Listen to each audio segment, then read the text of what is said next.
এবারের বিশ্বকাপে hot favourite স্পেনকে রুখে দিল কেপ ভার্দে। আফ্রিকার ছোট্ট একটি দেশ, তারা স্পেনকে রুখে দিল। চমৎকার খেলেছে তারা, এবং গোলকিপারের প্রশংসা করতে হয়। 40 বছর বয়সী গোলকিপার যথেষ্ট বল সেভ করেছে।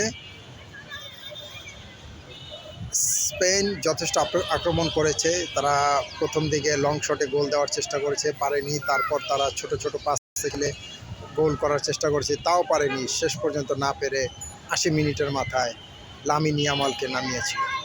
লামিন ইয়ামাল আমার জানা মতে সেই জুট, তারপরেও তাকে কোচ নামায় জাস্ট এই খেলাটা জেতার জন্য, কিন্তু না, লামিন ইয়ামাল নামার পরও শেষ রক্ষা হলো না স্পেনের।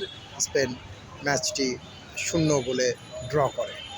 তবে আমার মনে হয় কেপ ভার্দে যদি চেষ্টা করতো তাহলে গোল দিতে পারতো, কারণ তারা কিছু কাউন্টার অ্যাটাক চাইলেই করতে পারতো, কিন্তু তারা ওইরকম চেষ্টাই করেনি। তারা জাস্ট স্পেনকে রুখে দেওয়ার চেষ্টা করেছে। স্পেনের জন্য সামনের শুভকামনা রইল।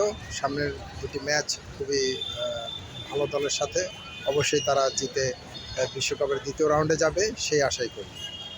এবং ইরান নেমেছিল সকালবেলায় নিউজিল্যান্ডের সাথে, 2-2 গোলে ড্র করেছে।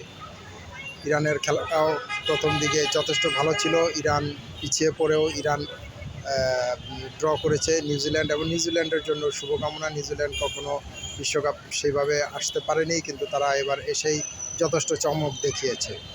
এবং আগামীকাল বাংলাদেশের বহুল প্রতীক্ষিত ম্যাচ আর্জেন্টিনা বনাম আলজেরিয়া, কারণ বাংলাদেশের সবচাইতে বেশি আর্জেন্টিনার ভক্ত, তাই আর্জেন্টিনার খেলা আগামীকাল আলজেরিয়ার সাথে। তো লিওনেল স্কালোনি সকালের সংবাদ সম্মেলনে বলেছে তারা স্পেন কেপ ভার্দের খেলাটা দেখে তারা বুঝতে পেরেছে এখানে ছোট দল বলতে কেউ নেই, সবাই সমান। তারা আলজেরিয়াকে হালকাভাবে নিচ্ছে না। তো অবশ্যই আর্জেন্টিনার জন্য শুভকামনা রইল। এই কামনায় রেখে আগামীকাল ম্যাচ দেখার আমন্ত্রণ জানিয়ে এখানে শেষ করছি।